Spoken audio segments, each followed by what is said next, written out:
கர்த்தருடைய பரிசுத்த நாமத்திற்கு மகிமை உண்டாவதாக.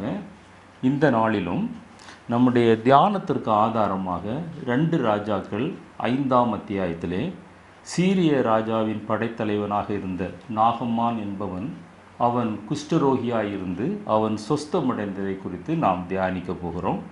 அதற்கு முன்பாக ஒரு நிமிடம் நம்முடைய கண்களை மூடி தலைகளை தாழ்த்தி நாம் ஜெபிப்போம். நல்ல ஆண்டவரே, இந்த வேத பகுதியிலிருந்து கர்த்தாவே நாங்கள் கற்றுக்கொள்ள வேண்டிய உம்முடைய வேதத்தின் ரகசியங்களை ஆழங்களை நாங்கள் ஆண்டவரே உணர்ந்து புரிந்து ஆண்டவரே கற்றுக்கொண்டு நாங்கள் அதை எங்களுடைய வாழ்க்கையில் அபியாசப்படுத்த எங்களுக்கு உதவி செய்வோப்பா. பேசுகிறவர்களாய் மாத்திரம் நாங்கள் இல்லாமல், கேட்கிறவர்களாய் மாத்திரம் நாங்கள் இல்லாமல், அதன்படி ஜீவிக்கிறவர்களாய் எங்கள் ஒவ்வொருவரையும் கர்த்தர் நீர் மாற்றும்படியாய் ஜெபிக்கிறோம். தாழ்த்துகிறோம், வெறுமையாக்குகிறோம். ஆண்டவரே, நீர் முழு அதிகாரத்தையும் முழு பொறுப்பையும் நீர் எடுத்துக்கொள்ளும். உம்முடைய நாமத்தை மாத்திரம் நீர் மகிமைப்படுத்தும். இயேசு கிறிஸ்துவின் வெளியேறப்பெற்ற நாமத்தில் ஜெபிக்கிறோம். ஜெபங்கேளும் ஜீவனுள்ள எங்கள் நல்ல பிதாவே, ஆமென். 5வது அத்தியாயத்திலே 2 ராஜாக்கள் 5ஆம் அத்தியாயம் முதல் வசனம் இப்படியாய் சொல்கிறது. சீரிய ராஜாவின் படைத்தலைவனாகிய நாகமான் என்பவன் தன் ஆண்டவனிடத்தில் பெரிய மனுஷனும் எண்ணிக்கை உள்ளவனுமாயிருந்தான். அவனை கொண்டு கர்த்தர் சீரியாவுக்கு இரட்சிப்பை கட்டளையிட்டார். மகா பராக்கிரமசாலியாகிய அவனோ என்று ஆண்டவர் அழகாக எழுதியிருக்கிறார். அவன் குஷ்டரோகியாயிருந்தான். வேத புத்தகத்திலே 2 நாகமான்களை குறித்து நாம் பார்க்க முடியும். முதலாவதாக ஆதியாகமம் 46ஆம் அத்தியாயம் 21வது வசனத்திலே பென்யமீனுடைய குமாரன் நாகமான் என்று நாம் பார்க்கிறோம். இது 2வது நாகமான். நாம் இன்றைக்கு தியானிக்க போகிற இந்த நாகமான் சீரிய ராஜாவின் படைத்தலைவனாய் இருந்தான். அடுத்ததாக அவனை பற்றி சொல்கிறது, அவன் பெரிய மனுஷன் என்றால் அவன் அதிகாரம் படைத்தவன், அந்தஸ்து உள்ள ஒரு மனிதன், எண்ணிக்கை உள்ளவன் என்றால் அவனுடைய குடும்பத்திலும் அவன் ஒரு உயர்ந்த நிலைமையில் இருக்கிறான். அவனுடைய சீரிய படையிலும் அவனுக்கு கீழே மற்ற எல்லா சேவகர்களும் மற்ற படைத்தலைவர்களும் அவர்கள் பணிபுரிகிறார்கள். அவன் மூலமாக கர்த்தர் சீரியாவுக்கு இரட்சிப்பை கட்டளையிட்டார். அவ்வளவு பராக்கிரமசாலியாக இருந்து தன்னுடைய தேசத்தை பாதுகாக்கிற ஒரு நல்ல வீரனாக காணப்படுகிறான். அடுத்த பகுதி சொல்கிறது, அவன் மகா பராக்கிரமசாலி என்று கூட சொல்லாமல் மகா பராக்கிரமசாலி என்று அவனுடைய அந்த சத்துவத்தை, அவனுடைய வல்லமையை, அவனுடைய சரீர பலத்தை குறித்து ஆவியானவர் எழுதி வைத்திருக்கிறார். ஆனால் அந்த வசனம் முடியும் போது அவனோ குஷ்டரோகியாயிருந்தான். அவ்வளவு பெரிய மனிதன், அதிகாரம் இருந்தது, அந்தஸ்து இருந்தது, பதவி இருந்தது, பட்டம் இருந்தது. ஆனால் அவன் குஷ்டரோகியாயிருந்தான்.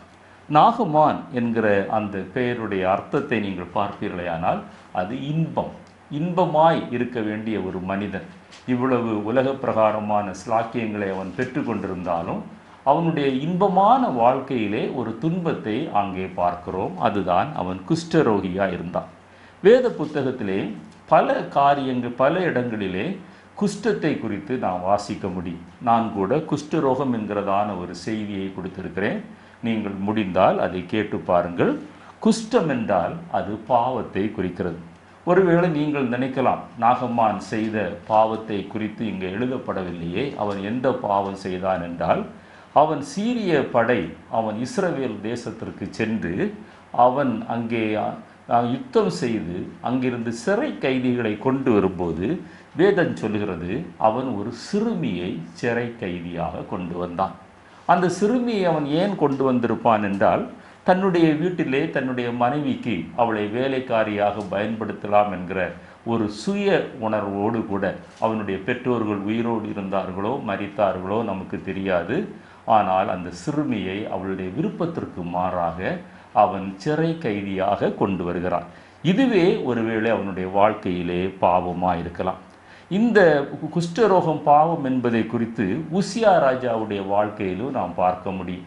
உசியா ராஜா அவன் பலப்பட்ட போது, வேதம் சொல்கிறது, அவன் பலப்பட்ட போது, அவன் இருதயத்திலே பலன் அடைந்த போது அவன் ஆசாரியர்களை எதிர்த்து நின்று, அவர்கள் மாத்திரம்தான் தூபம் காட்ட முடியுமா, நானும் தூபம் காட்டுகிறேன் என்று அவன் கீழ்ப்படியாமல் அவன் தன்னுடைய கையிலே அந்த தூப கலசத்தை எடுத்து அவன் தூபம் காட்ட போன போது ஆசாரியர்கள் அவனை கண்டிக்கிறார்கள்.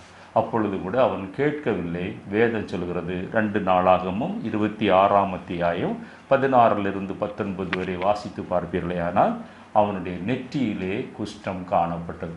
உடனே ஆசாரியர்கள் தீவிரமாக அவனை வெளியே கொண்டு வந்தார்கள்.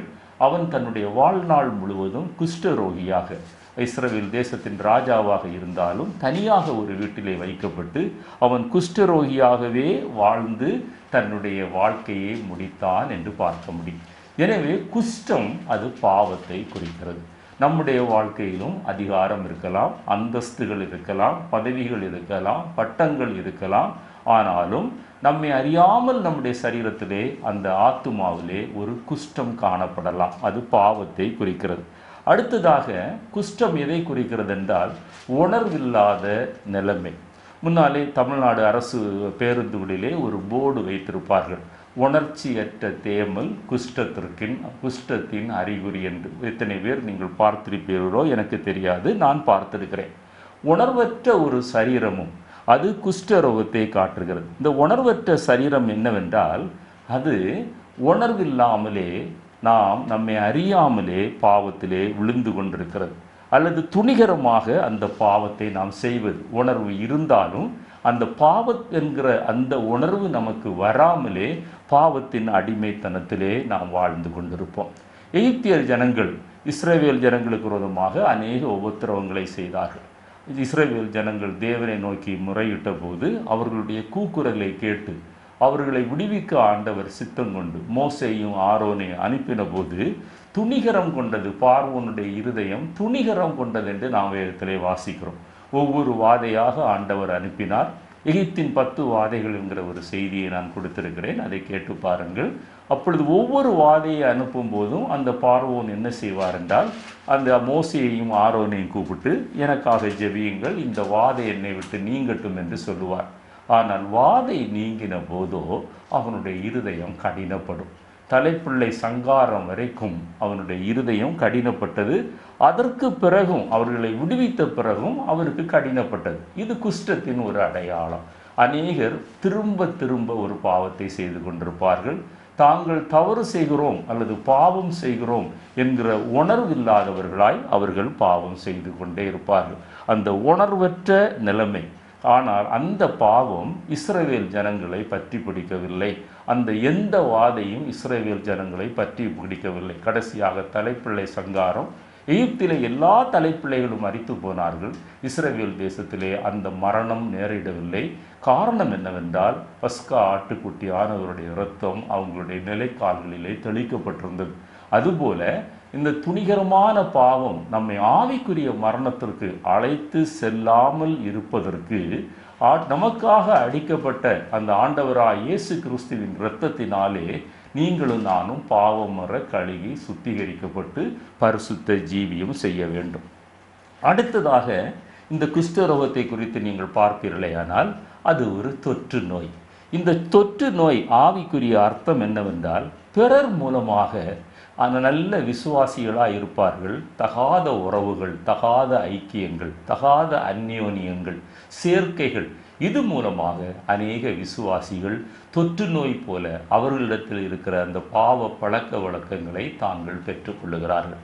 எனவே இந்த நாகமான் அவ்வளவு உயர்ந்த ஒரு மனிதனாக இருந்தாலும் அவனுடைய வாழ்க்கையிலே அந்த குஷ்டம் இருந்தது. அந்த குஷ்டம் வெளியே தெரியவில்லை, அது அவனுடைய வஸ்திரங்களால் மறைக்கப்பட்டிருந்தது. அதே போல இன்றைக்கு நம்முடைய வாழ்க்கையிலும் அந்த பாவமாகிய குஷ்டம், அந்த தொற்று நோயாகிய குஷ்டம், அல்லது தொடர்ந்து உணர்வில்லாமல் செய்கிற அந்த குஷ்டம் நம்முடைய, அல்லது பெருமை நிமித்தமாக, மேட்டுமை நிமித்தமாக உசியா ராஜாவுக்கு வந்த குஷ்டத்தை போன்ற பாவங்கள் நம்மை அறியாமலே நம்மை ஒட்டி கொண்டிருக்கலாம். நாம் பிரசங்கிக்கலாம், நாம் போதிக்கலாம், தான தர்மங்களை செய்யலாம், ஊழியங்களை செய்யலாம்.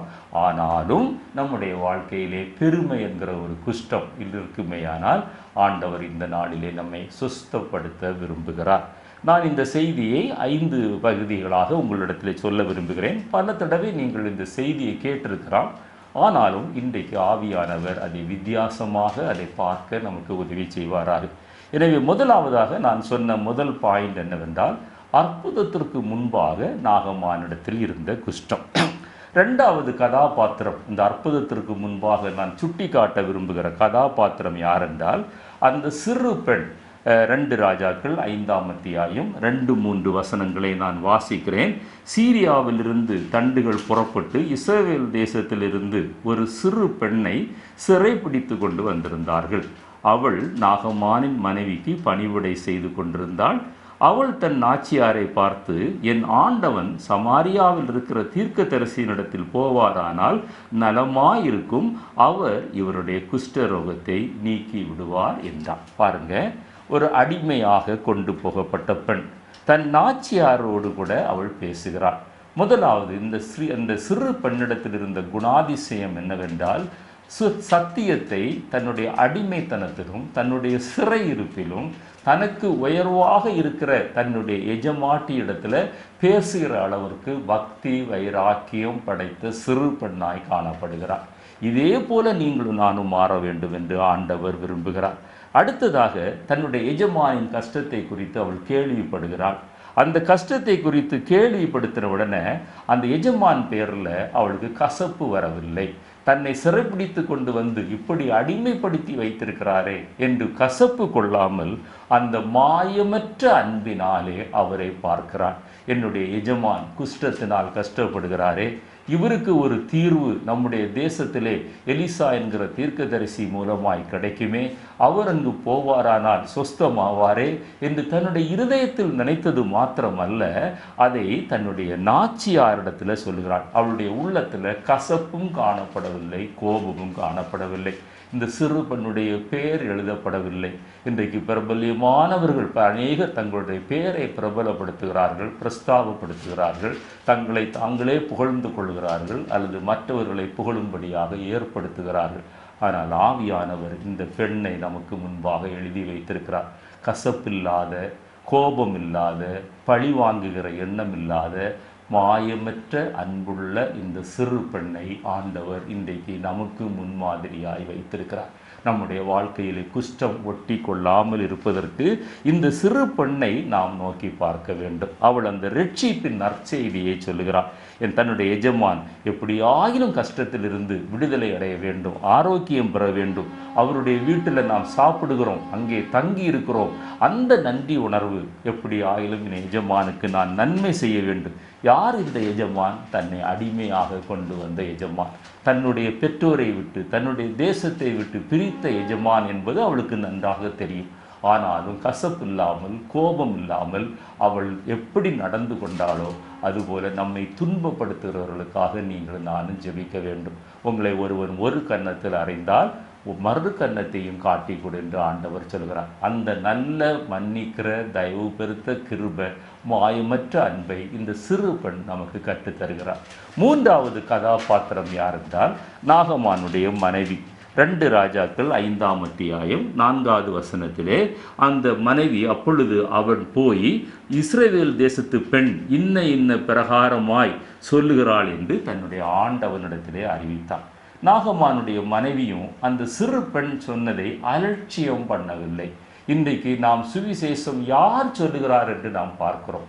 இன்றைக்கு சுவிசேஷத்தை கேட்கிறவர்கள் யார் பிரசங்கிக்கிறார்கள் என்று பார்க்கிறோமே தவிர எப்படிப்பட்ட பிரசங்கம் என்று பார்க்கிற கிறிஸ்தவர்கள் மிக குறைவு.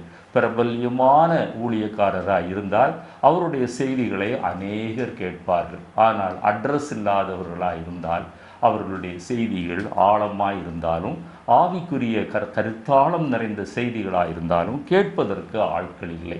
என்னை கேட்டுக்கொண்டிருக்கிற அருமையான தேவனுடைய பிள்ளையே, அந்த வேலைக்கார பெண் என்று சொன்னால் அதை அலட்சியம் பண்ணாமல் இந்த நாகமானுடைய மனைவி அதை விசுவாசிக்கிறார்.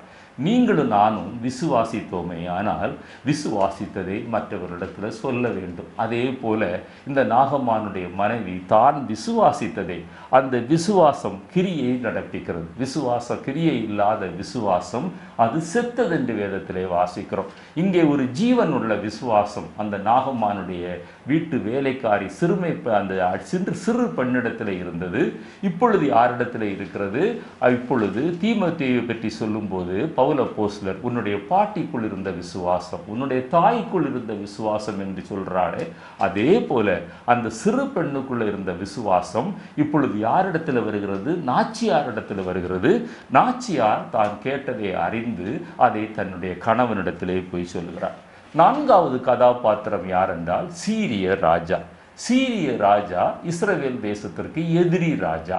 ஆனாலும் தன்னுடைய படைத்தலைவன் குஷ்டரோகி என்று அறிந்தபோது அவனை பதவியிலிருந்து முதலாவது நீக்கவில்லை, அவனை ஒதுக்கி வைக்கவில்லை.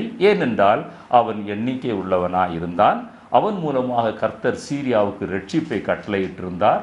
மகாபராக்கிரமசாலியாய் இருந்தான். அவன் பெரிய காரியங்களை நடப்பித்து கொண்டிருந்தான். எனவே அவன் குஷ்டரோகி என்று அறிந்த போதும் அவனை ஒதுக்கி வைக்கவில்லை. ஆனால் இஸ்ரவேல் தேசத்திலே ஒரு குஷ்டரோகியை பாளையத்திற்கு புறம்பாக ஒதுக்கி வைப்பார்கள். அவனும் என்ன செய்கிறான் பாருங்க, இந்த நாகமான் போய் அந்த ராஜாவிடத்தில் சொன்ன உடனே அவனும் அதை விசுவாசிக்கிறான். அவன் தேவனை அறியாத ஒரு மனிதன். இங்கே நாகமானின் மனைவி தேவனை அறியாதவள், நாகமான் தேவனை அறியாதவர், நாகமானுடைய அந்த ராஜா தேவனை அறியாதவர்.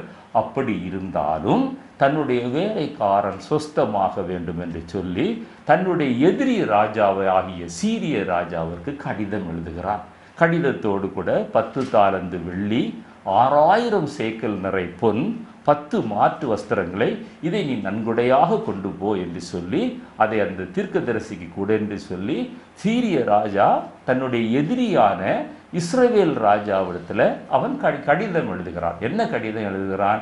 என்னுடைய படைத்தளபதி குஷ்டரோகியாக இருக்கிறான், நீர் அவனை சொஸ்தப்படுத்துவதற்கு ஏதுவான காரியங்களை செய்ய வேண்டும். அந்த இஸ்ரவேல் தேசத்தில் அவன் சென்று சிறைப்பிடித்து கொண்டு வந்த பெண் தான் இந்த சிறுமி. அப்போ கொஞ்ச நாட்களுக்கு முன்பாக அந்த தேசத்திற்கு எதிரடையாக போனான். ஆனாலும் அந்த தன்னுடைய படை தளபதியின் மேல் உள்ள அந்த பரிவினால, அந்த இரக்கத்தினால அவன் என்ன செய்கிறான்? தன்னுடைய எதிரிக்கு கடிதம் எழுதுகிறான். 100க்கு அதிபதி ஆண்டவரிடத்துல வந்து சொன்னான், ஆண்டவரே என்னுடைய வேலைக்காரன் சொஸ்தமாயிருக்கிறான். மகனுக்கு வந்து சொன்னால் அதை நான் ஏற்றுக்கொள்வோம். தன்னுடைய வேலைக்காரன் சொஸ்தமாயிருக்கிறான் என்று ஒரு 100க்கு அதிபதி எவ்வளவாய் கரிசனை கொண்டானோ அதை விட மேலான ஒரு அனுபவத்தை நாம் இங்கே பார்க்கிறோம். என்னை கேட்டுக்கொண்டிருக்கிற அருமையான தேவனுடைய பிள்ளையை, உங்களுடைய எதிரிகள் என்று நீங்கள் யாரையாவது நினைப்பீர்களேயானால் இன்றைக்கு அதை மாற்றிவிடுங்கள். அப்படி நினைத்து கொண்டிருந்தாலும் அவர்களுக்கு நன்மை செய்யுங்கள். தீமைக்கு ஒரு நாளும் தீமை செய்ய வேண்டாம். தீமைக்கு பதிலாக நன்மை செய்து அவர்களை நீங்களும் நானும் ஆதாயம் பண்ண முயற்சிப்போம். அடுத்த கதாபாத்திரம் யார் என்று பார்ப்பீர்களேயானால் இஸ்ரவேல் ராஜா. அந்த சீரிய ராஜா தேவனை அறியாத ராஜா. நன்றாக கவனியுங்கள். இஸ்ரவேல் ராஜா தேவனை அறிந்தவன். சர்வ வல்லமை உள்ள தேவன் உண்டென்று அவருக்கு தெரியும். அந்த சர்வ வல்லமை உள்ள தேவனுடைய பிரதிநிதியாகிய எலிசா தன்னுடைய தேசத்திலே வாழ்ந்து கொண்டிருக்கிறான் என்று தெரியும்.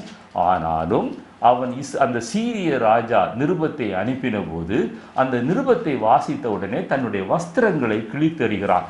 இவன் என்ன, நான் ஆண்டவனா? ஒருவனுடைய குஷ்டரோகத்தை நான் எப்படி மாற்ற முடியும்? இவன் என்னிடத்தில் சண்டை போடுவதற்கு ஒரு வழி தேடுகிறான் என்று சொல்லி தப்பிதமான எண்ணம் கொள்கிறான். இன்றைக்கு நம்முடைய வாழ்க்கையிலும் நாம் சிலர் பேசும்போது கூட கேட்கிறவர்கள், அதை கவனமாக கேட்கிறவர்கள் ஒரு மிக சிலர், கேட்டாலும் அதை புரிந்து கொள்கிறவர்கள் இன்னும் மிக சிலர். புரிந்து கொண்டாலும் அதை நன்றாக அலசி ஆராய்ந்து ரியாக்ட் பண்ணுவதற்கு முன்பாக உடனே ஏதாவது ஒன்றை சொல்லி ரியாக்ட் பண்ணுற கூட்டம்தான் இன்றைக்கு அதிகமாய் காணப்படுகிறார்கள். இது கிறிஸ்தவர்களுக்கு மத்தியிலும் மலிந்து காணப்படக்கூடிய ஒரு பாவம். என்னை கேட்டுக்கொண்டிருக்கிற அருமையான தேவனுடைய பிள்ளையே, அந்த தேவனை அறியாத அந்த சீரிய ராஜாவுக்கு இருந்த விசுவாசம் கூட தேவனை அறிந்த அந்த இஸ்ரவேல் ராஜாவுக்கு இல்லை. எனவேதான் அவன் தன்னுடைய வஸ்திரத்தை கிழிக்கிறான். இதே போல அநேக கிறிஸ்தவர்கள் தாங்கள் விலையேற பெற்ற ஆண்டவராய் இயேசு கிறிஸ்துவின் இரத்தத்தினாலே பாவமர கழுவப்பட்டு சுத்திகரிக்கப்பட்டு பெற்றுக்கொண்ட அந்த ரட்சிப்பின் வஸ்திரத்தை அவர்கள் உதாசீனம் பண்ணுகிறார்கள். காரணம் என்னவென்றால் அது தப்பிதமான எண்ணங்கள், தவறான எண்ணங்கள். ஒருவேளை போதகரை குறித்து தவறான எண்ணம் இருக்கலாம், மனைவியை குறித்து இருக்கலாம், கணவனை குறித்து இருக்கலாம், பிள்ளைகளை குறித்து இருக்கலாம், தகப்பனை குறித்து இருக்கலாம், அல்லது கூட வேலை செய்கிறவர்களை குறித்து இருக்கலாம், சுற்றி இருக்கிறவர்களை குறித்து தவறான எண்ணம் நம்முடைய ஜீவியத்திலே காணப்படலாம். இந்த தவறான எண்ணம் வரும்போது ஆண்டவர் நம் மூலமாய் கிரியை செய்ய முடியாது. அன்றைக்கு அந்த இஸ்ரவேல் ராஜா செய்த தவறு அதுதான். 6வது கதாபாத்திரம் நீங்கள் என்னவென்று பார்ப்பீர்களேயானால் 2 ராஜாக்கள் 5:8 எலிசா. இந்த இஸ்ரவேல் ராஜா தன்னுடைய வஸ்திரத்தை கிழித்ததை எலிசா கேள்விப்படுகிறார். இப்படி ஒரு சீரியன் படைத்தலைவன் வந்தான், அவனுடைய குஷ்டரோகத்தை சுகப்படுத்தும்படியாக தன்னுடைய எஜமானனிடத்திலிருந்து கடிதம் கொண்டு வந்தான், நிருபம் கொண்டு வந்தான். ஆனால் அதை கேட்ட உடனே இஸ்ரவேல் ராஜா தன்னுடைய வஸ்திரங்களை கிழித்து அவன் இப்படியாக செய்தான் என்று கேள்விப்பட்ட போது, ஏன் நீ வஸ்திரங்களை கிழிக்க வேண்டும்? எலிசா சொல்கிறார், இஸ்ரவேலில் தீர்க்கதரிசி உண்டென்று உனக்கு தெரியாதா? நான் இங்கு இருக்கிறேன் என்று உனக்கு தெரியாதா? நாகமானே நீர் என்னிடத்தில் அனுப்பும், நான் அவனை குணமாக்குவேன் என்று ஒரு உண்மையான ஒரு தீர்க்கதரிசி, ஆண்டவர் நியமித்த அந்த ஓட்டத்தில் ஓடுகிற ஒரு தீர்க்கதரிசி, கர்த்தருடைய சத்தம் கேட்டு அவருடைய சித்தம் செய்கிற தீர்க்கதரிசி, அவன் அந்த இஸ்ரவேல் ராஜாவுக்கு செய்தி அனுப்பின உடனே அங்கே அந்த இஸ்ரவேல் ராஜாவிடத்தில் சென்ற அந்த நாகமான் இப்பொழுது எலிசாவினிடத்தில் வருகிறான். அவன் அவிசுவாசமாயிருந்தான் இஸ்ரவேல் ராஜா.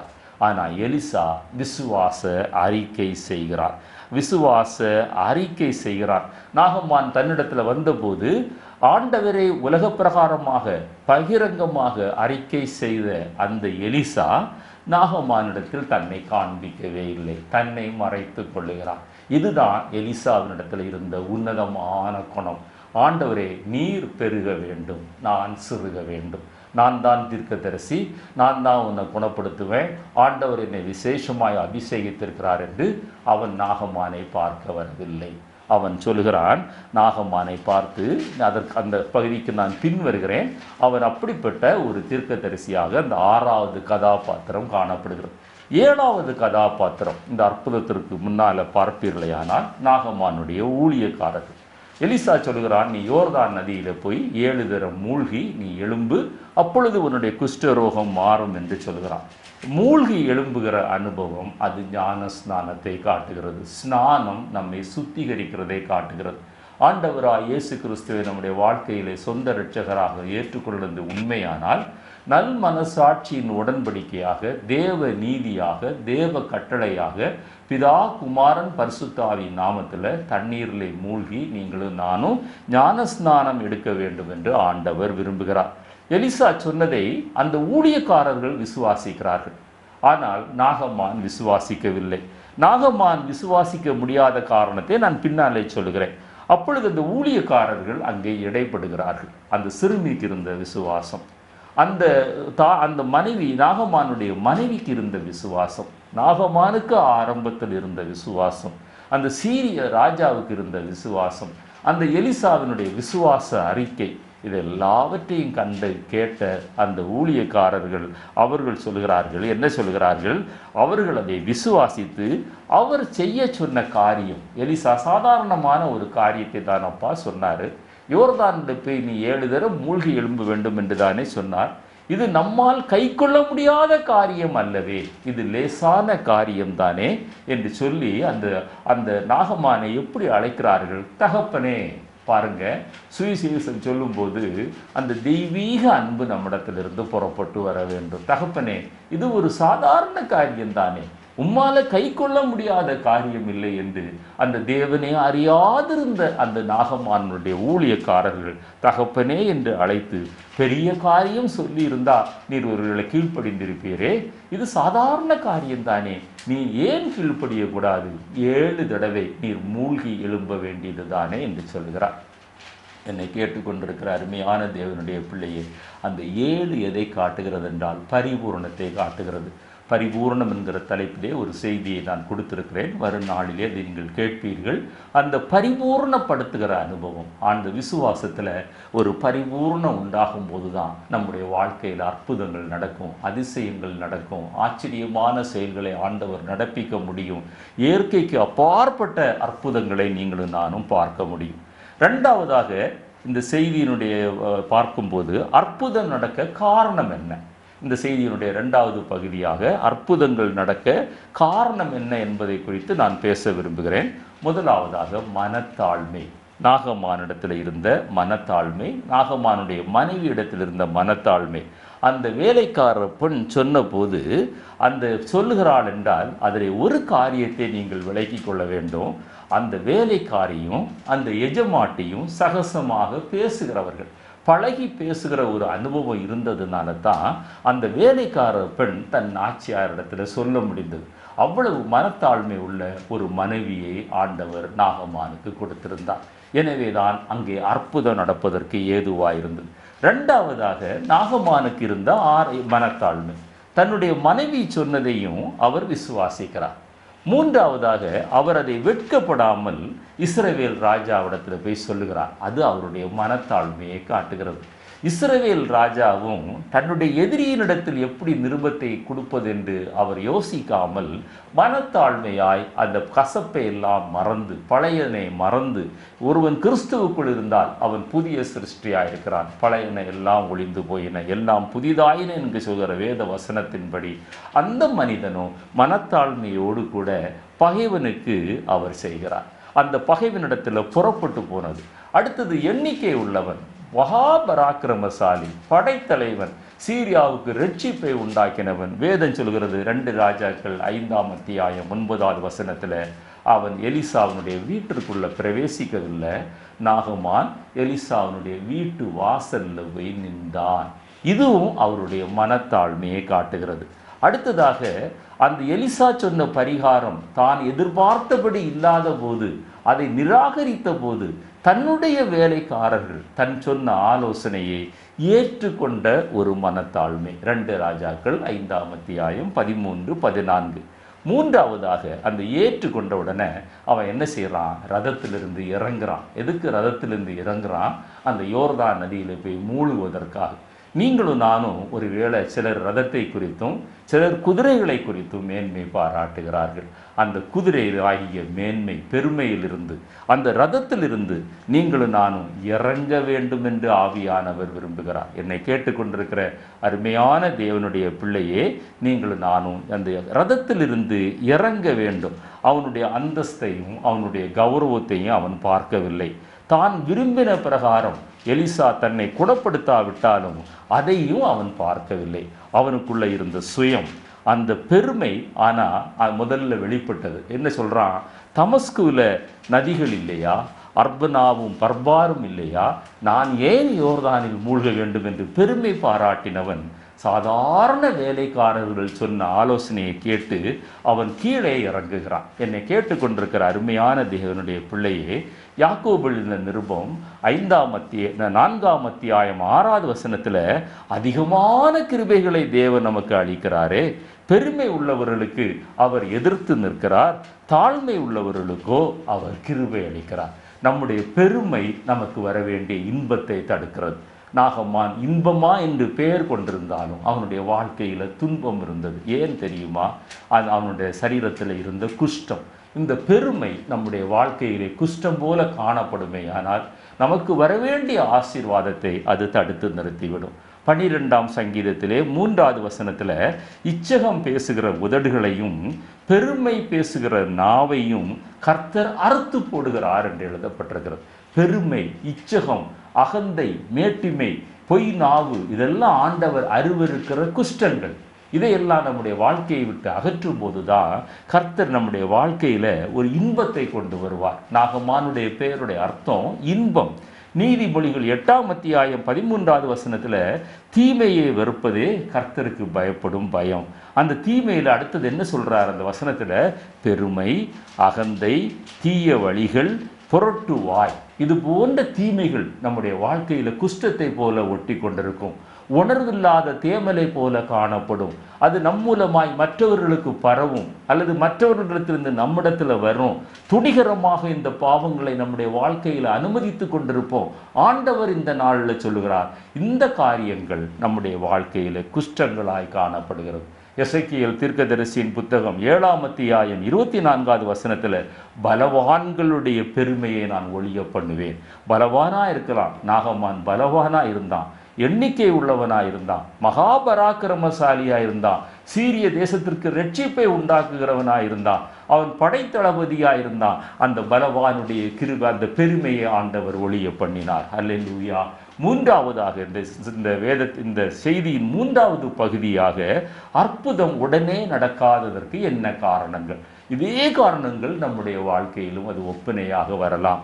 அந்த சிறுமி சொன்னது, நீர் இஸ்ரவேலிடத்தில் தீர்க்கதரிசியினிடத்தில் போவீரேயானால் நீர் குணப்படுத்தப்படுவீர். 2 ராஜாக்கள் 5ஆம் அத்தியாயம் 3வது வசனத்திலிருந்து 7வது வசனம். ஆனா இவர் யாரிடத்துல போறாரு? சிறுமி நாகமானிடத்துல, நாகமான் மனைவி மூலமாக சொன்னது இஸ்ரவேலின் தீர்க்கதரிசியினிடத்தில் போக வேண்டும். ஆனால் நாகமான் சென்றது இஸ்ரவேலின் ராஜாவிடத்தில். கர்த்தர் சொல்லுகிற பிரகாரம் நாம் செய்யாவிட்டால் தேவனிடத்திலிருந்து நாம் விடுதலையை பெற முடியாது. யோவான் 14:6 நாம் வாசிக்கிறோம், இயேசு நானே வழியும் சத்தியமும் ஜீவனுமாய் இருக்கிறேன் என்று சொல்லுகிறார். இன்னொரு மார்க்கம் அல்ல, இன்னொரு வழி அல்ல, இன்னொரு மாற்று பரிகாரம் அல்ல. கர்த்தர் என்ன சொல்லுகிறாரோ அப்படி செய்யும்போது தான் நம்முடைய வாழ்க்கையில் விடுதலை காணப்பட்டு அந்த நாகமான் என்கிற பேருடைய அர்த்தம், இன்பம் நம்முடைய வாழ்க்கையிலே உண்டாகும். யூதாசை பாருங்கள், இயேசுவை காட்டி கொடுத்த பின்பு குற்ற உணர்வு அடைகிறார். அது நல்ல ஒரு காரியம். ஆனால் குற்ற உணர்வு அடைந்த பிறகு இயேசுவினிடத்தில் செல்லவில்லை. மன்னிப்பு பெற வேண்டியவரிடத்தில் செல்லாமல் பிரதான ஆசாரியனிடத்தில் போய் அவன் சொல்லுகிறான், குற்றமில்லாத இரத்தத்தை நான் காட்டி கொடுத்தேன் என்று சொன்னபோது அவர்கள் சொல்கிறார்கள், அது உன் பாடு என்று சொல்லி அந்த விரக்தியிலே அவன் பெற்றுக்கொண்ட அந்த 30 வெள்ளி காசுகளையும் தேவாலயத்தில் அவன் வீசி எறிந்துவிட்டு அவன் நாண்டு கொண்டு செத்தான் என்று நாம் வேதத்திலே வாசிக்கிறோம். அவன் அந்த தேவாலயத்திலே அந்த 30 வெள்ளி காசுகளை வீசினது அவனுடைய பார்வையிலே அது ஒரு நற்கிரியையாக இருக்கலாம். ஆனால் ஆண்டவர் நம்முடைய நற்கிரியைகளை காட்டிலும் நம்முடைய ஆண்டவர் கீழ்ப்படிதலை ஆண்டவர் நம்முடைய வாழ்க்கையிலே விரும்புகிறார். எசேக்கியா ராஜாவினுடைய வாழ்க்கையை எடுத்து பாருங்கள். எசேக்கியா ராஜாவினிடத்திலே ஏசாயா தீர்க்கதரிசி, உன்னுடைய நாட்கள் முடிந்தது, 15 ஆண்டுகள் உன்னுடைய நாட்கள் முடிந்தது, வீட்டு காரியத்தை ஒழுங்கு பண்ணும் என்று சொன்னபோது எசேக்கியா ராஜா சுவர் பக்கமாக திரும்பி அழுகிறார். எப்படி அழுகிறார்? ஆண்டவரே, உம்முடைய பார்வைக்கு உண்மையும் நன்மையுமானதை நான் செய்தேனே என்று சொன்னபோது ஆண்டவர் இறங்கி 15 ஆண்டுகள் ஆயுசு நாட்களை கூட்டி கொடுத்து அவனுடைய சாவை தள்ளி போடுகிறார்.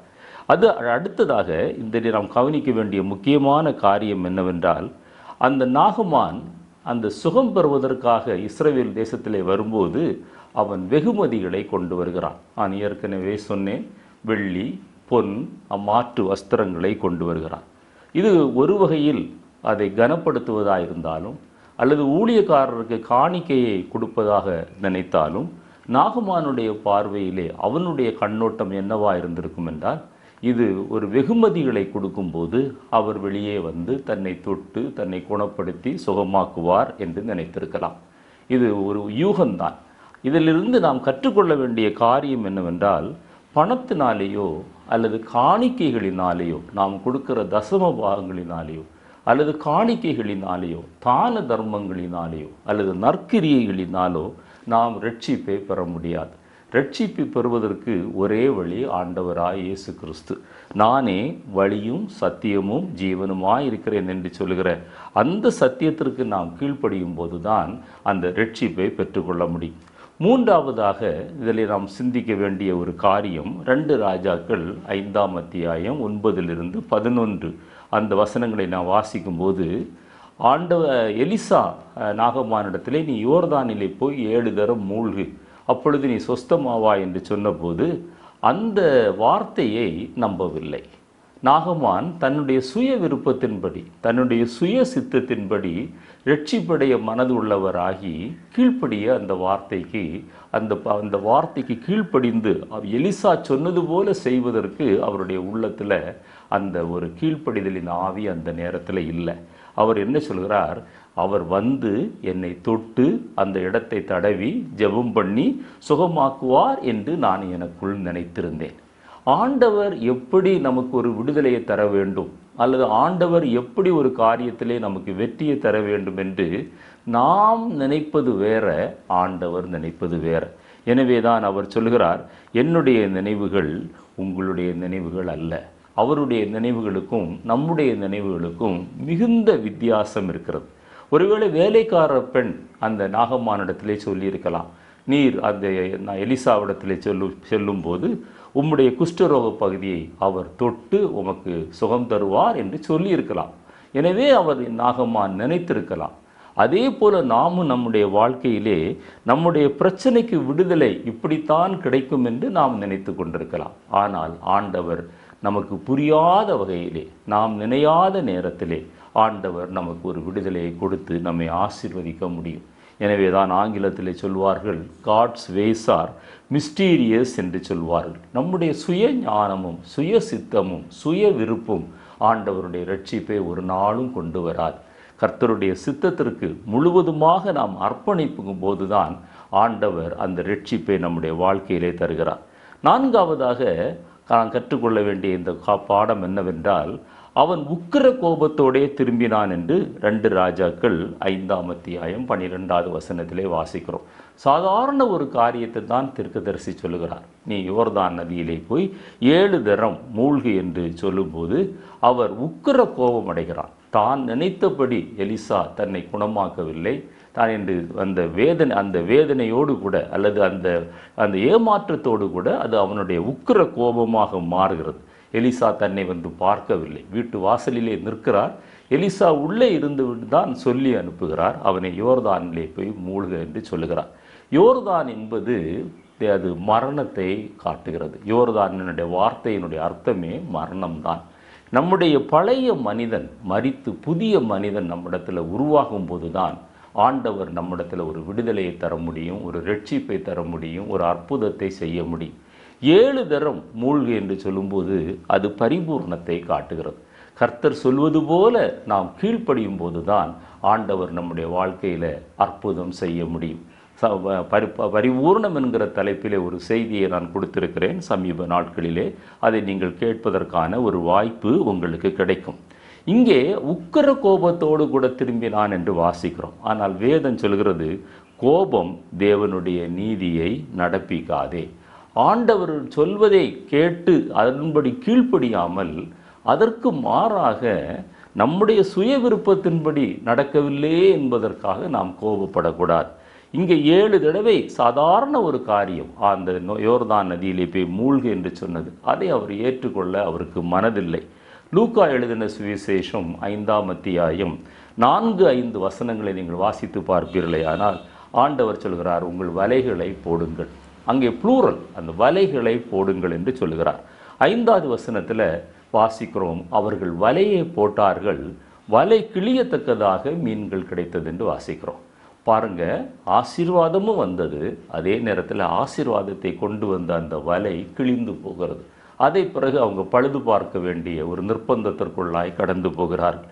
ஒருவேளை வலைகளை போட்டிருந்தால் அந்த 2 வலைகள் அல்லது 3 வலைகளில் அந்த மீன்கள் அது பங்கு போடப்பட்டு அந்த வலை கிழியாதபடி அந்த ஆசீர்வாதத்தை அவர்கள் பெற்றிருக்க முடியும்.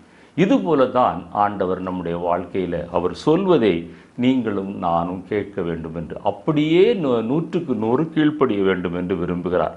அடுத்ததாக அந்த நாகமான் சொல்லுகிற ஒரு காரியம் என்னவென்றால், என்னுடைய சீரிய தேசத்திலே ஆப்னா பார்பார் போன்ற நதிகள் இல்லையா? அதைவிடவா இந்த யோர்தான் நதி மேலானது? இவர் இப்படி சொல்கிறாரே என்று அவன் கேள்வி கேட்கிறான். பல மார்க்கங்கள் இருக்கலாம், பல மதங்கள் இருக்கலாம், நல்ல தத்துவங்கள் இருக்கலாம். ஆனால் அந்த தத்துவங்களிலோ மார்க்கங்களிலோ மதங்களிலோ மனுஷனுக்கு ரட்சிப்பு இல்லை என்பதை விளங்கி கொள்ள வேண்டும்.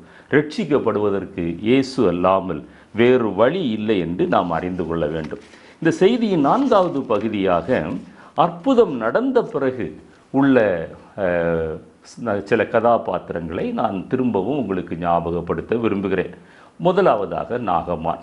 2 ராஜாக்கள் 5ஆம் அத்தியாயத்திலே 15 18 வரை வாசிக்கும்போது, தான் சுகமடைந்த போது அவன் அந்த 7 தடவை மூழ்கி எழும்புகிறான். அவனுடைய மாம்சம் சிறு பிள்ளையின் மாம்சத்தை போல மாறுகிறது. அப்பொழுது என்ன நடக்கிறது? அவன் எலிசாவினிடத்திலே திரும்பி வருகிறான். அது ஒரு நல்ல ஒரு அனுபவம், ஒரு நன்றி உணர்வு உள்ள ஒரு அனுபவம். ஆண்டவரிடத்திலிருந்து நன்மையை பெற்ற பின்பு, அல்லது தேவனுடைய ஊழியர் மூலமாக அவர் ஜெபித்ததன் மூலமாக ஒரு ஆசீர்வாதத்தை நாம் பெற்ற பின்பு நாம் நன்றி உள்ளவர்களாக இருக்க வேண்டும் என்று ஆண்டவர் விரும்புகிறார். வந்த பிறகு அவர் என்ன செய்கிறார்? காணிக்கையை கொடுக்கிறார். தான் கொண்டு வந்த காணிக்கைகளை அவர் கொடுப்பது, அது திரும்பவும் அவருடைய நன்றி உணர்வை அது காட்டுகிறது. இஸ்ரவேல் தேவனை பற்றி அடுத்ததாக சாட்சி சொல்லுகிறார். இஸ்ரவேலில் உள்ள தேவனை போல வேறு எந்த தேவனும் இல்லை.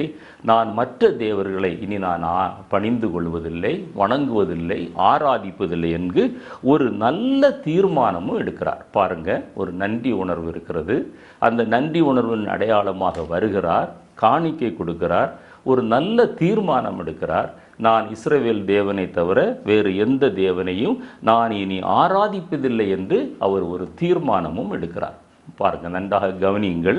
அதற்கு பிறகு அவர் 2 பொதி மண், கழுதை சுமக்கத்தக்கதான 2 பொதி மண்ணை நான் இஸ்ரவேல் தேசத்திலிருந்து எடுத்துக்கொண்டு போக வேண்டும் என்று விரும்புகிறார். அவர் சீரிய தேசத்து படைத்தளபதி ஆனதினாலே அவர் திரும்ப சீரிய தேசத்திற்கு தன்னுடைய வேலைக்கு செல்ல வேண்டும். ஆனாலும் அந்த இஸ்ரவேலில் உள்ள தேவன் மேல் உள்ள பற்றுதலினாலே, அந்த இஸ்ரவேல் தேவன் மேலுள்ள விசுவாசத்தினாலே, நான் இஸ்ரவேலில் வாழ முடியாவிட்டாலும் நான் இஸ்ரவேலர்களைப் போல வாழ வேண்டும் என்கிற ஒரு வாஞ்சை இருந்தபடியினால அந்த இஸ்ரவேலின் குணாதிசயங்களை குறிப்பிடுகிற அந்த 2 பொதி மண்ணை கேட்டு செல்கிறார். இதே போல நாம் ஒருவேளை ஆண்டவரை கிட்டி சேர முடியாத சூழ்நிலையிலே உங்களுடைய வீடுகளிலே, குடும்பங்களிலே நீங்கள் காணப்பட்டாலும் இருதயத்தில் ஆண்டவரோடு கூட உறவாடுகிற ஒரு அனுபவத்தை நீங்களும் நானும் வைத்துக்கொள்ள முடியும். கடைசியாக ஒரு காரியத்திலே சொல்லும்போது அவர் கேட்கிறார், நான் ரிம்மோன் கோவிலிலே என்னுடைய எஜமான் அந்த ரிம்மோன் கோவிலில் உள்ள விக்கிரகத்தை பணிந்து கொள்ளும்போது நான் கைலாகு கொடுக்க வேண்டும். அந்த கைலாகு கொடுப்பதற்கு எனக்கு நீர் உதவி செய்ய, அதற்கு அனுமதிக்க வேண்டும் என்று எலிசாவிடத்திலே கேட்கிறார். இது ஒரு விபர்த்தமான, ஒரு வித்தியாசமான ஒரு வேண்டுகோள். ஆண்டவரை விசுவாசிக்கிறார், ஆண்டவரிடத்தில் நன்றி உள்ளவராக இருக்கிறார், இஸ்ரவேலின் தேவனை தவிர வேறு தேவனை வணங்குவதில்லை என்று நினைக்கிறார். இஸ்ரவேல் தேசத்தில் வாழ முடியாவிட்டாலும் அந்த இஸ்ரவேல் தேசத்தானை போல வாழ்வதற்காக அந்த 2 பொதி மண்ணை கேட்டு வாங்குகிறார். ஆனால் தன்னுடைய பதவி இழந்து போய்விடுவோம் என்கிற பயத்தில் அந்த ரிம்மோன் கோயிலில் அவருடைய எஜமான் பணியும் போது அவருக்கு கைலாக கொடுத்து நானும் பணிய வேண்டும் என்று கேட்கிறார். அவருடைய நிர்பந்தமான சூழ்நிலையை பார்த்து எலிசாவும் சரி என்று சொல்லுகிறார். பாருங்கள், இன்றைக்கு உலகத்தில் அநேகருக்கு ஆண்டவரை காட்டிலும் அல்லது ஆண்டவரை ஆராதிப்பதை காட்டிலும், கர்த்தருக்கு முதலிடம் கொடுப்பதை காட்டிலும் உலக பிரகாரமான காரியங்களுக்கு அவர்கள் முதலிடம் கொடுப்பதை நாம் பார்க்க முடியும். அடுத்ததாக ஒரு காரியத்தை ஆவியானவர் உணர்த்துகிறார். என்னவென்றால், இந்த நாகமான் சீரிய தேசத்திற்கு போன பிறகு சீரியா ராஜாவினிடத்திலே தான் குணமடைந்ததை சொல்லியிருப்பார். எலிசா எப்படியாய் தன்னை குணமாக்கினார் என்று சொல்லியிருப்பார். ஆனால் இஸ்ரவேலின் தேவன்தான் ஜீவனுள்ள தேவன், அவர்தான் சர்வ உலகத்தையும் சிருஷ்டித்தவர், அவர்தான் நம்மை ஆளுகிற தேவன் என்று ஒருவேளை சாட்சி சொல்லாமல் இருந்திருக்கலாம். நான் இது எப்படி சொல்கிறேன் என்றால், இவ்வளவு நன்மை செய்த அந்த இஸ்ரவேல் தேசத்திற்கு விரோதமாக நீங்கள் தொடர்ந்து அந்த 2 ராஜாக்களின் புத்தகத்தை நீங்கள் வாசித்து பார்ப்பீர்களே, ஆனால் சீரிய படைகள் மீண்டும் யுத்தத்திற்கு வருகிறது. பாருங்கள், எதிரி தேசத்திலிருந்து ஒரு மனிதன் வந்தாலும் அவன் அவங்களுடைய படைத்தலைவனாக இருந்தாலும் அவனுடைய குஷ்டத்தை அப்படியே அனுமதித்திருந்தால் அந்த படைபலம் குறைந்து போயிருக்கும் என்பதை இஸ்ரவேல் ராஜா அறிந்திருந்தாலும் எலிசா அறிந்திருந்தாலும் அதை எதையும் பொருட்படுத்தாமல் ஒரு எதிரி தேசத்து படைத்தலைவனை குணமாக்கி அனுப்புகிற அந்த பரந்த மனப்பான்மை இஸ்ரவேல் தேசத்தாருக்கு இருந்தது. ராஜாவுக்கு இருந்தது, எலிசாவுக்கு இருந்தது, அங்கிருந்த மற்ற மக்களுக்கும் இருந்தது. அதே போல் நல்ல உள்ளம் நமக்கும் இருக்க வேண்டும். எதிரிகளை நேசிக்கிற ஒரு அனுபவம், எதிரி என்று ஒரு அனுபவம் நம்முடைய வாழ்க்கையில் இருக்கவே கூடாது. அப்படி நம்மை துன்புறுத்துகிறவர்கள் இருந்தாலும் அவர்களை நேசிக்கிற ஒரு கிருபையை நாம் ஆண்டவரிடத்தில் பெற்றுக்கொள்ள வேண்டும். ஆனால் அப்படிப்பட்ட நன்மையை பெற்ற இந்த நாகமான் சீரிய ராஜாவிடத்தில் போய் அந்த எலிசா செய்த அற்புதத்தை சொல்லி இருக்கலாம். ஆனால் இஸ்ரவேல் தேசத்தில் உள்ள தேவன்தான் ஜீவன் உள்ள தேவன் என்று, தான் அவரை தான் ஆராதிப்பேன் என்று தீர்மானம் பண்ணியிருக்கிறேன் என்று ஒருவேளை சாட்சி சொல்லியிருந்தார். எப்படி அந்த அடிமை பெண் சாட்சி சொல்லி அந்த நாகமானுக்கு ஒரு பெரிய விடுதலை கிடைத்ததோ அதே போல சாட்சி சொல்லியிருந்தால் ஒருவேளை சீரிய ராஜாவும் ரட்சிக்கப்பட்டிருக்கலாம். அதற்கு பிறகு அவர் இஸ்ரவேல் தேசத்திற்கு விரோதமாக அவர் யுத்தத்திற்கு வராமல் இருக்கலாம். இது முதல் கதாபாத்திரம்.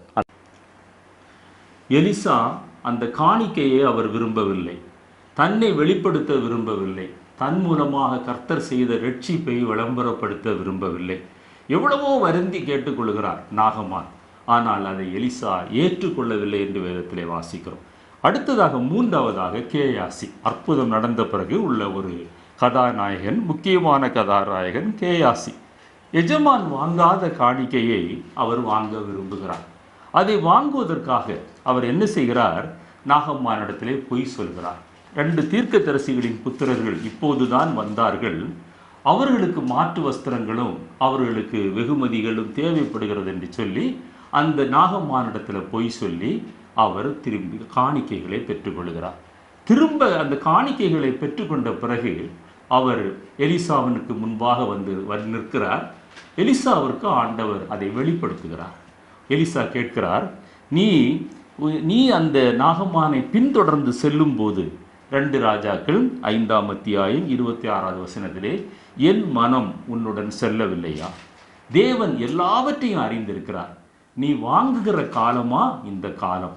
நீ நிலத்தை வாங்குவதும் காணிக்கையை சேர்ப்பதும் பொருளாசை உள்ள காலத்திலேயா நீ வாழ்ந்து கொண்டிருக்கிறாய் என்று கேட்கிறார். அதே போல ஆண்டவர் இந்த நாளிலே நம்மிடத்திலே கேட்கிறார். அந்த பண ஆசையில் சிக்கொண்டு ஆண்டவர் கொடுத்த அந்த ரட்சிப்பை நாம் உதாசீனப்படுத்தி நம்முடைய மேட்டிமையினால, நம்முடைய அகந்தையினால, நம்முடைய பெருமையினால குஷ்டரோகம் போன்ற இந்த பாவங்கள் நம்மை ஒட்டி கொண்டு உணர்வில்லாதவர்களாய் நாம் ஜீவித்து அந்த கேயாசி கடைசியிலே அவன் குஷ்டரோகியாக மாறுகிறான். குஷ்டரோகியாக வந்தவன் குணமடைந்து தன்னுடைய தேசத்திற்கு செல்கிறான். நலமாய் இருந்தவன் குஷ்டரோகியாக எலிசாவை விட்டு கடந்து போகிறான்.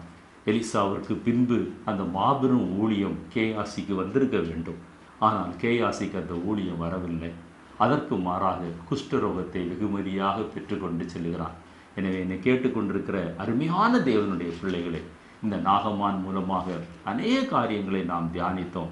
நம்முடைய வாழ்க்கையிலும் அந்த நாகமானுக்கு இருந்த அந்த குஷ்டம், அந்த நாகமானுக்கு இருந்த உணர்வில்லாத அந்த அனுபவங்கள், அந்த உணர்வில்லாத பாவங்கள் அல்லது துணிகரமான பாவங்கள் நம்மிடத்தில் ஒட்டி கொள்ள வேண்டாம்.